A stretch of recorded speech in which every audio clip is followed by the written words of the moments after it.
اعوذ باللہ من الشیطان الرجیم بسم اللہ الرحمن الرحیم۔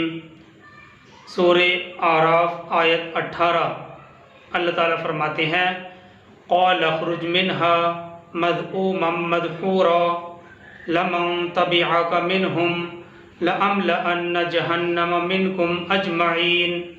اللہ تعالیٰ نے فرمایا نکل جا اس میں سے برے حال میں مردود ہو کر، ان میں سے جو تیری پیروی کریں گے تو میں تم سب سے جہنم کو بھر کر رہوں گا۔ اللہ تعالیٰ فرماتے ہیں قال اخرج منها مذءوما مدحورا۔ اللہ تعالیٰ نے فرمایا نکل جا اس میں سے برے حال میں مردود ہو کر، ان میں سے جو تیری پیروی کریں گے تو میں سب سے جہنم کو بھر کر رہوں گا۔ دیکھیے سورہ الاعراف کی آیت 13 اور یہ 18 میں شیطان کو آسمان سے نکل جانے کا حکم 2 مرتبہ ذکر کیا گیا ہے۔ اللہ سبحانہ و تعالی نے اس آیت یعنی آیت نمبر 18 میں اور اس سے پہلے آیت نمبر 13 کے اندر شیطان کو آسمان سے نکل جانے کا حکم 2 مرتبہ ذکر کیا گیا ہے۔ پہلے فخرج انک من الصاغرین میں اور دوسرا قال اخرج منها مذءوما مدحورا میں۔ غالباً پہلی آیت میں ایک تجویز ذکر کی گئی ہے اور آیت 18 میں گویا کہ اس کا نفاذ ہے، اس کو نافذ کرنا ہے۔ تو یہ آسمانوں سے نکل جانے کا حکم 2 مرتبہ ذکر کیا گیا، اس سے پہلے آیت نمبر 13 میں اور یہ آیت 18 جو اس وقت آپ کے سامنے ہے۔ بہرحال دونوں میں تدبیر مفسرین نے یہی ذکر کی ہے کہ غالباً پہلی آیت میں ایک تجویز پیش کی گئی اور آیت نمبر 18 میں اس کو نافذ کیا گیا۔ آگے چلتے ہیں آیت نمبر 19 کی طرف۔ اللہ تعالیٰ فرماتے ہیں وَيَا آدَمُ اسْكُنْ أَنْتَ وَزَوْجُكَ الْجَنَّةَ فَكُلَا مِنْ حَيْثُ شِئْتُمَا۔ اور ہم نے کہا اور ہم نے آدم سے کہا اے آدم رہو جنت میں تم اور تمہاری بیوی اور کھاؤ پیو اس میں سے جہاں سے تم دونوں چاہو، جہاں سے تم دونوں چاہو۔ دیکھیے الفاظ پر ہمیں تھوڑا غور کرنا ہے صیغوں کے اعتبار سے۔ شئتما کھاؤ پیو اس میں سے جہاں سے تم دونوں چاہو، تثنیہ کا صیغہ استعمال کیا ہے دونوں کو مخاطب کر کے۔ وَلَا تَقْرَبَا هَٰذِهِ الشَّجَرَةَ فَتَكُونَا مِنَ الظَّالِمِينَ۔ اور ہاں اس درخت کے قریب بھی نہ جانا ورنہ تم ظالموں میں سے ہو جاؤ گے۔ کھاؤ پیو رہو تم اور تمہاری بیوی اور کھاؤ پیو اس میں سے جہاں سے تم دونوں چاہو۔ وَلَا تَقْرَبَا هَٰذِهِ الشَّجَرَةَ فَتَكُونَا مِنَ الظَّالِمِينَ۔ اور ہاں اس درخت کے قریب بھی نہ جانا ورنہ تم ظالموں میں سے ہو جاؤ گے۔ اگلی آیت 20 ہے۔ اللہ تعالیٰ فرماتے ہیں فَوَسْوَسَ لَهُمَا الشَّيْطَانُ لِيُبْدِيَ لَهُمَا مَا وُرِيَ عَنْهُمَا مِنْ سَوْآتِهِمَا۔ تو شیطان نے ان دونوں کو وسوسے میں ڈالا تاکہ ظاہر کر دے ان پر جو ان سے پوشیدہ ہیں ان کی شرمگاہیں۔ تو شیطان نے ان دونوں کو وسوسے میں ڈالا۔ فوسوس لہما الشیطان، صیغوں پر غور کرنا ہے، یہاں بھی تثنیہ کا صیغہ استعمال کیا گیا ہے یعنی دونوں کے لیے۔ ان دونوں کو وسوسے میں ڈالا تاکہ ظاہر کر دے ان پر جو ان سے پوشیدہ ہیں ان کی شرمگاہیں۔ دیکھیے حضرت آدم اور ابلیس کا تفصیلی قصہ اور تفصیلی واقعہ اس سے پہلے ہم سورہ بقرہ کے 4 رکوع میں بھی پڑھ چکے ہیں۔ یہاں یہ قصہ دوسری مرتبہ بیان ہوا ہے۔ جب ہم پورے قرآن مجید پر غور کرتے ہیں تو معلوم ہوتا ہے کہ پورے قرآن مجید میں یہ واقعہ 7 مرتبہ ذکر کیا گیا ہے، 6 مرتبہ مکی صورتوں میں اور 1 مرتبہ مدنی سورہ یعنی سورہ البقرہ میں۔ لیکن اگرچہ ہر جگہ یہ واقعہ واقعہ تو کئی جگہ بیان کیا گیا ہے، لیکن ہر جگہ یہ واقعہ مختلف انداز سے بیان کیا گیا ہے، اور ہر بار اس واقعے کے اندر کسی نہ کسی ایک نئی بات کا اضافہ کیا گیا ہے۔ اصل میں کیا ہے، جیسے جیسے حضور صلی اللہ علیہ وسلم کی دعوتی تحریک، دعوتی مشن آگے بڑھ رہا تھا، ہر دور کے مخصوص حالات کی وجہ سے اس واقعے پر ہر دفعہ مزید تفصیلات شامل کی گئیں۔ یہاں اس قصے کی شروعات کرتے ہوئے جمع کا صیغہ استعمال کر کے تمام انسانوں کو مخاطب کیا گیا ہے۔ یہاں ان آیتوں کے حوالے سے چند باتیں قابل غور ہیں۔ ایک تو یہ کہ حضرت آدم اور حوا کو ورگلانے اور ان کے دلوں میں وسوسہ ڈالنے سے متعلق یہ سوال بہت اہم ہے کہ اس کی کیفیت کیا تھی۔ اس سلسلے میں جو مکالمات اور مضامین قرآن مجید میں بیان کیے گئے ہیں، ان سے یہ گمان ہرگز نہیں ہونا چاہیے کہ حضرت آدم اور ابلیس ایک دوسرے کو دیکھتے تھے اور پہچانتے ہوئے ایک دوسرے سے بات کیا کرتے تھے۔ ایسا ہرگز نہیں تھا، بلکہ شیطان جیسے آج ہماری نگاہوں سے پوشیدہ ہے، اسی طرح سے حضرت آدم علیہ السلام اور حوا کی نگاہوں سے بھی وہ پوشیدہ تھا، اور جس طرح آج وہ ہمارے دلوں میں شیطانی وسوسے، جس طرح سے آج ہمارے دلوں کے اندر شیطانی وسوسے جنم لیتے ہیں، اسی طرح سے ان کے دلوں میں بھی وسوسے پیدا ہوئے تھے۔ بہرحال یہ بات قابل غور ہے کہ یہاں ان آیتوں کے حوالے سے یہ بات یاد رکھنی چاہیے کہ حضرت آدم اور حوا اس سلسلے میں جو مکالمات اور جو مضامین قرآن مجید میں بیان ہوئے ہیں، ان سے ہرگز یہ گمان نہیں کرنا چاہیے کہ حضرت آدم اور ابلیس ایک دوسرے کو دیکھتے تھے اور پہچانتے ہوئے ایک دوسرے سے باتیں کرتے تھے۔ ایسا ہرگز نہیں تھا، بلکہ شیطان اور ابلیس جیسے آج ہماری نگاہوں سے پوشیدہ ہے، اسی طرح سے حضرت آدم اور حوا کی نگاہوں سے بھی وہ پوشیدہ تھا، اور جس طرح سے آج ہمارے دلوں میں شیطانی وسوسے جنم لیتے ہیں، پیدا ہوتے ہیں، اسی طرح سے ان کے دلوں میں بھی وسوسے پیدا ہوئے تھے۔ دوسری غور طلب بات ایک خاص ممنوعہ پھل چکھنے اور اس کی خاص تاثیر کے بارے میں ہے۔ ایک بات تو یہ ہوئی، دوسری بات غور طلب یہ ہے کہ ایک خاص ممنوعہ پھل چکھنے اور اس کی خاص تاثیر کے بارے میں ہے۔ قرآن مجید کے مطالعہ کرنے سے ہمیں اس کی تفصیل اس طرح سے ملتی ہے کہ اس کے پھل کے چکھنے سے ان کی شرمگاہیں ظاہر ہو گئیں، لیکن جہاں تک اس کی کیفیت کی حقیقت کا تعلق ہے تو اسے معلوم کرنے کے لیے ہمارے پاس نہ تو کوئی قرآنی آیت ہے اور نہ ہی کوئی صحیح حدیث ہے، یعنی حتمی اور قطعی علمی ذریعہ اس کی کیفیت کے بارے میں ہمارے پاس موجود نہیں ہے۔ اس لیے اس معاملے کو متشابہات میں شمار قرار دینا ہی زیادہ مناسب اور بہتر ہے۔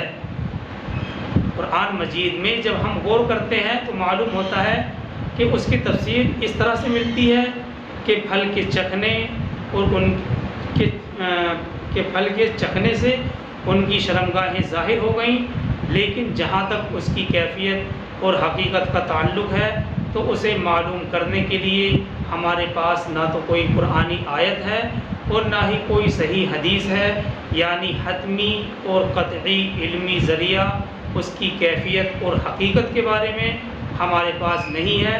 اس لیے اس معاملے کو متشابہات میں شمار قرار دینا ہی زیادہ مناسب ہے۔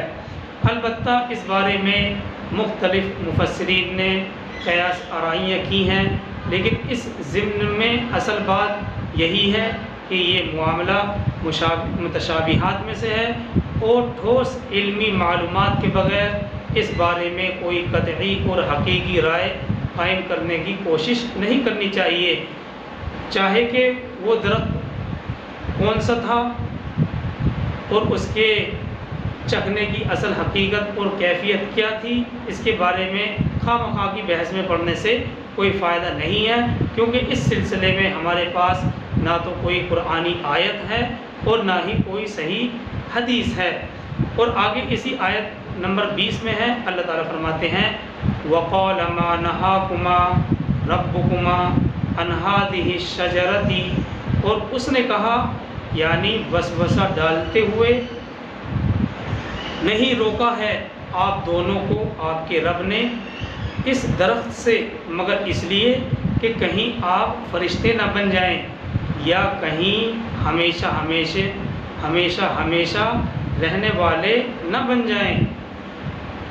اللہ تعالیٰ فرماتے ہیں وَقَالَ مَا نَهَاكُمَا رَبُّكُمَا عَنْ هَٰذِهِ الشَّجَرَةِ، اور اس نے کہا یعنی شیطان نے کہا وسوسہ ڈالتے ہوئے نہیں روکا ہے آپ دونوں کو آپ کے رب نے اس درخت سے، مگر اسی لیے کہ کہیں آپ فرشتہ نہ بن جائیں یا کہیں ہمیشہ رہنے والے نہ بن جائیں۔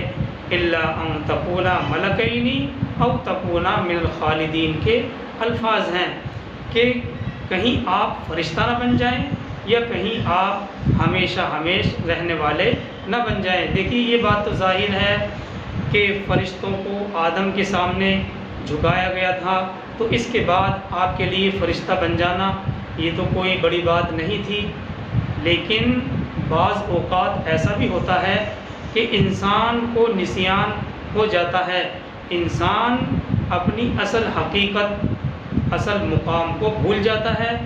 چنانچہ یہ بات گویا شیطان نے وسوسے کے انداز سے ان کے دلوں کے اندر ڈالنے کی کوشش کی کہ اس شجر ممنوعہ کا پھل کھا کر تم فرشتے بن جاؤ گے یا ہمیشہ کے لیے زندہ ہو جاؤ گے اور تم پر کبھی موت طاری ہی نہ ہو سکے گی۔ بہرحال یہ نسیان اور خطا کی وجہ سے ہوا، حالانکہ فرشتہ بن جانا حضرت آدم علیہ السلام کے لیے یہ کوئی بڑی بات نہیں تھی، کیونکہ آدم کے سامنے تو پہلے ہی اللہ سبحانہ و تعالیٰ فرشتوں کو جھکا چکے تھے۔ چنانچہ یہ بات گویا شیطان نے وسوسے کے انداز سے ان کے دلوں میں ڈالنے کی کوشش کی کہ اس شجر ممنوعہ کا پھل کھا کر تم فرشتے بن جاؤ گے یا ہمیشہ زندہ ہو جاؤ گے اور تم پر کبھی موت طاری نہ ہو سکے گی۔ اگلی آیت سورہ الاعراف کی آیت نمبر 21 ہے، اللہ تعالیٰ فرماتے ہیں وَقَاسَمَهُمَا إِنِّي لَكُمَا لَمِنَ النَّاصِحِينَ، اور اس نے قسمیں کھا کر ان کو یقین دلایا، یعنی شیطان نے ان کو قسمیں کھا کر یقین دلایا کہ میں آپ دونوں کے لیے بہت ہی خیر خواہ ہوں۔ إِنِّي لَكُمَا لَمِنَ النَّاصِحِينَ، اور اس نے قسمیں کھا کر ان دونوں کو یقین دلایا کہ میں آپ دونوں کے لیے بہت ہی خیر خواہ ہوں۔ آگے چلتے ہیں آیت نمبر 22 کی طرف، اللہ تعالیٰ فرماتے ہیں فَدَلَّاهُمَا بِغُرُورٍ، تو اس نے دھوکہ دے کر انہیں مائل کر ہی لیا۔ فَدَلَّاهُمَا بِغُرُورٍ، تو اس نے دھوکہ دے کر انہیں مائل کر ہی لیا۔ آگے اسی آیت میں ہے فَلَمَّا ذَاقَا الشَّجَرَةَ بَدَتْ لَهُمَا سَوْآتُهُمَا وَطَفِقَا يَخْصِفَانِ عَلَيْهِمَا مِنْ وَرَقِ الْجَنَّةِ، تو جب ان دونوں نے چکھ لیا اس درخت کے پھل کو تو ظاہر ہو گئیں ان پر ان کی شرمگاہیں اور وہ لگے ڈھکنے جنت کے پتوں کو اپنے اوپر۔ فَلَمَّا ذَاقَا الشَّجَرَةَ بَدَتْ لَهُمَا سَوْآتُهُمَا، تو پھر جب ان دونوں نے چکھ لیا اس درخت کے پھل کو تو ظاہر ہو گئیں ان پر ان کی شرمگاہیں اور وہ لگے ڈھکنے جنت کے پتوں کو اپنے اوپر۔ وَطَفِقَا يَخْصِفَانِ عَلَيْهِمَا مِنْ وَرَقِ الْجَنَّةِ، اور وہ لگے ڈھکنے جنت کے پتوں کو اپنے اوپر، یعنی وہ جنت کے پتوں کو لباس بنانے کے لیے ڈھکنے لگے، اپنی عریانی کا احساس ہونے کے بعد جنت کے درختوں کے پتوں کو آپس میں جوڑ کر اپنے سطر کو چھپانے کا وہ دونوں کے دونوں اہتمام کرنے لگے۔ وَنَادَاهُمَا رَبُّهُمَا أَلَمْ أَنْهَكُمَا، اب آتی ہے اللہ سبحانہ و تعالیٰ کی آواز، وَنَادَاهُمَا رَبُّهُمَا أَلَمْ أَنْهَكُمَا، اور اب آواز دی ان دونوں کو۔ دیکھیے یہاں پر بھی تثنیہ کا صیغہ ہے، اس پر غور کرنا ہے۔ اور اب آواز دی ان دونوں کو ان کے رب نے، کہا میں نے تمہیں منع نہیں کیا تھا، ان تلکما الشجرتی، اس درخت سے، وَأَقُلْ لَكُمَا إِنَّ الشَّيْطَانَ لَكُمَا عَدُوٌّ مُبِينٌ، اور کیا میں نے تم سے نہیں کہا تھا کہ شیطان تم دونوں کا کھلا ہوا دشمن ہے۔ وَنَادَاهُمَا رَبُّهُمَا أَلَمْ أَنْهَكُمَا، اور اب آواز دی ان دونوں کو ان کے پروردگار نے، کیا میں نے تمہیں منع نہیں کیا تھا، ان تلکما الشجرتی، اس درخت سے، وَأَقُلْ لَكُمَا إِنَّ الشَّيْطَانَ لَكُمَا عَدُوٌّ مُبِينٌ، اور کیا میں نے تم سے نہیں کہا تھا کہ شیطان تم دونوں کا کھلا ہوا دشمن ہے۔ اگلی آیت کا ترجمہ دیکھتے ہیں۔ اللہ تعالیٰ فرماتے ہیں قَالَ رَبَّنَا ظَلَمْنَا أَنفُسَنَا وَإِن لَّمْ تَغْفِرْ لَنَا وَتَرْحَمْنَا لَنَكُونَنَّ مِنَ الْخَاسِرِينَ۔ اب یہ دونوں کے دعائی الفاظ ہیں، یعنی آدم اور حوا کے۔ قَالَ رَبَّنَا ظَلَمْنَا أَنفُسَنَا، اس پر وہ دونوں پکار اٹھے، اے ہمارے رب ہم نے ظلم کیا ہے اپنی جانوں پر۔ قَالَ رَبَّنَا ظَلَمْنَا أَنفُسَنَا، اس پر وہ دونوں کے دونوں پکار اٹھے، اے ہمارے رب ہم نے ظلم کیا ہے اپنی جانوں پر۔ وَإِن لَّمْ تَغْفِرْ لَنَا وَتَرْحَمْنَا لَنَكُونَنَّ مِنَ الْخَاسِرِينَ، اور اگر تو نے ہمیں معاف نہیں کیا اور ہم پر رحم نہیں کیا تو ہم نقصان اٹھانے والوں میں سے ہو جائیں گے۔ یعنی ہم اپنی غلطی کا اعتراف کرتے ہیں کہ ہم نے اپنی جانوں پر زیادتی کی ہے۔ یہ وہی کلمات ہیں جن کے بارے میں ہم سورہ بقرہ کی آیت نمبر 37 میں بھی پڑھ چکے ہیں، لیکن وہاں یعنی سورہ بقرہ کی آیت 37 میں یہ الفاظ نہیں ہیں، بلکہ جو آیت ہے اس کے الفاظ ہیں فَتَلَقَّى آدَمُ مِن رَبِّهِ، سورہ بقرہ آیت نمبر 37، کلمات فَتَابَ عَلَيْهِ، یعنی آدم علیہ السلام نے اپنے رب سے چند کلمات سیکھ لیے اور ان کے ذریعے سے معافی مانگی تو اللہ سبحانہ و تعالیٰ نے ان کی توبہ کو قبول فرما لیا۔ دیکھیے وہاں یعنی سورہ بقرہ کی آیت میں کلمات کے بارے میں، ان کلمات کے بارے میں صرف اشارہ کیا گیا تھا، لیکن یہاں وہ کلمات بیان کر دیے گئے ہیں اور یہ کلمات بہت ہی جامع ہیں۔ قَالَ رَبَّنَا ظَلَمْنَا أَنفُسَنَا وَإِن لَّمْ تَغْفِرْ لَنَا وَتَرْحَمْنَا لَنَكُونَنَّ مِنَ الْخَاسِرِينَ، اس پر وہ دونوں پکار اٹھے، اے ہمارے رب ہم نے اپنے اوپر ہم نے ظلم کیا ہے اپنی جانوں پر، وَإِن لَّمْ تَغْفِرْ لَنَا وَتَرْحَمْنَا لَنَكُونَنَّ مِنَ الْخَاسِرِينَ، اور اگر تو نے ہمیں معاف نہیں کیا اور ہم پر رحم نہیں کیا تو ہم نقصان اٹھانے والوں میں سے ہو جائیں گے۔ تو سورہ بقرہ میں یہ الفاظ نہیں تھے، صرف یہ بات کہی گئی تھی کہ آدم علیہ السلام نے اپنے رب سے، اپنے پروردگار سے چند کلمات سیکھ لیے اور ان کے ذریعے سے انہوں نے معافی مانگی، توبہ کی، تو اللہ سبحانہ و تعالیٰ نے ان کی توبہ کو قبول بھی فرما لیا۔ اور یہ کلمات جو اس آیت کے اندر بیان کیے گئے ہیں بہت ہی جامع کلمات ہیں۔ وجہ اس کی یہ ہے کیونکہ یہ سب سے پہلے انسان یعنی حضرت آدم علیہ السلام کی خطا پر ان کے رب نے ان کو سکھائے تھے، اور اللہ سبحانہ و تعالیٰ نے ان کلمات کی برکت سے ان کی توبہ کو قبول فرما لی۔ لہٰذا ان کلمات کو ہمیں بھی اپنی دعا کے اندر شامل کر لینا چاہیے۔ اللہ سبحانہ و تعالیٰ سے ہمیں امید ہے کہ ان کلمات کی برکت سے وہ ہمارے گناہوں کو بھی معاف فرما دیں گے اور آخرت میں اس کا بہترین اجر عطا فرمائیں گے۔ اس لیے جب بھی ہم دعا کریں تو ان کلمات کا ہمیں اہتمام کرنا چاہیے۔ ان کلمات کی برکت سے اللہ سبحانہ و تعالیٰ کی بارگاہ میں ہمیں امید ہے کہ ہمارے گناہوں کو معاف فرما دیں گے اور آخرت میں ہمیں اس کا بہترین اجر بھی عطا کریں گے۔ دوسری اہم اور ضروری بات اس سارے واقعے میں یہ بھی قابل غور ہے کہ قرآن مجید میں کہیں بھی کوئی ایسا اشارہ نہیں ملتا جس سے یہ بات ثابت ہوتی ہو کہ ابلیس نے یہ وسوسہ شروع میں اماں حوا کے دل میں ڈالا تھا۔ دیکھیے جو تثنیہ کا صیغہ جو بار بار استعمال کیا گیا تھا، اور ہم نے یہ بات کہی کہ تثنیہ کے صیغوں پر جو وَأَقُلْ لَهُمَا فَوَسْوَسَ لَهُمَا یہ تثنیہ کے صیغے استعمال کی گئی، یعنی دونوں کے لیے، یعنی دونوں کے دونوں ایک ساتھ بہکاوے میں آئے۔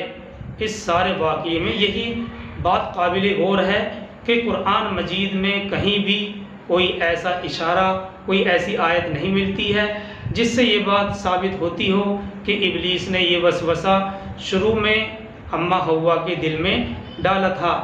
اس سلسلے میں عام طور پر ہمارے یہاں جو کہانیاں مشہور ہیں ان میں یہ بات کہی جاتی ہے کہ شیطان کے بہکاوے میں پہلے حضرت حوا آئی تھیں، اس لیے عورتوں پر لعن طعن کیا جاتا ہے۔ بہکاوے میں حضرت حوا آئی تھیں اور پھر ان کے ترغیب دلا دینے کی وجہ سے حضرت آدم نے بھی وہ پھل چکھ لیا تھا، لیکن قرآن اس کی نفی کرتا ہے۔ ان آیات کو سامنے رکھنے سے دونوں کا ایک ساتھ بہکاوے میں آنا بالکل واضح ہو جاتا ہے، کیونکہ قرآن نے یہاں مسلسل تثنیہ کا صیغہ استعمال کیا ہے، یعنی شیطان نے ان دونوں کو ورگلایا، یہ دونوں اس کے بہکاوے میں آ گئے، اور پھر دونوں نے اللہ سبحانہ و تعالیٰ سے معافی مانگی اور اللہ سبحانہ و تعالیٰ نے دونوں کو معاف فرما دیا۔ تو بار بار تثنیہ کا صیغہ قرآن مجید نے استعمال کیا ہے، جس سے یہی پتہ چلتا ہے کہ دونوں کے دونوں ورگلانے میں آ گئے تھے۔ حضرت حوا کے شیطان کے بہکاوے میں آنے والی جو کہانیاں ہیں ان کی شروعات دراصل عیسائیت کے زیر اثر ہوئی ہے، عیسائیت کی جو تعلیمات ہے اس کے زیر اثر ہوئی ہے۔ عیسائی مذہب میں یہ ساری وضاحت ہم ڈاکٹر اسرار احمد صاحب کے بیان القرآن سے رکھ رہے ہیں۔ عیسائی مذہب میں عورت کو گناہ اور برائی کی جڑ تسلیم کیا جاتا ہے، شادی کرنا اور عورت سے قربت کا تعلق قائم کرنا ایک نہایت ہی گھٹیا فعل تصور کیا جاتا ہے، جبکہ ان کے یہاں اکیلا پن، تنہائی کی زندگی گزارنا اور رہبانیت کے طور طریقوں کو ان کے یہاں روحانیت کی گویا کہ معراج سمجھا جاتا ہے۔ نتیجے کے طور پر ان کے یہاں اس طرح کی کہانیوں نے جنم لیا جن سے یہ بات ثابت ہوئی کہ آدم کو جنت سے نکلوانے اور ان کی آزمائشوں اور مصیبتوں کا جو ذریعہ بننے والی تھیں وہ دراصل ایک عورت تھی۔ بہرحال ایسے تصورات اور ایسے نظریات، ایسے مضامین کی قرآن کی آیتوں سے ہرگز تائید نہیں ہوتی ہے، اس لیے صرف حوا کو ہی قصوروار سمجھ لینا یہ قرآن اور حدیث کی تعلیمات کے خلاف ہے۔ تو یہ سب وضاحت تھی جو اس آیت سے سمجھ میں آتی ہے۔ اللہ سبحانہ و تعالی ہم سب کو عمل کرنے کی توفیق عطا فرمائے۔ سبحان اللہ و بحمدہ، سبحانک اللہم و بحمدک، ونشہد ان لا الہ الا انت ونستغفرک ونتوب الیک۔ سبحان ربک رب العزۃ عما یصفون وسلام علی المرسلین والحمد للہ رب العالمین۔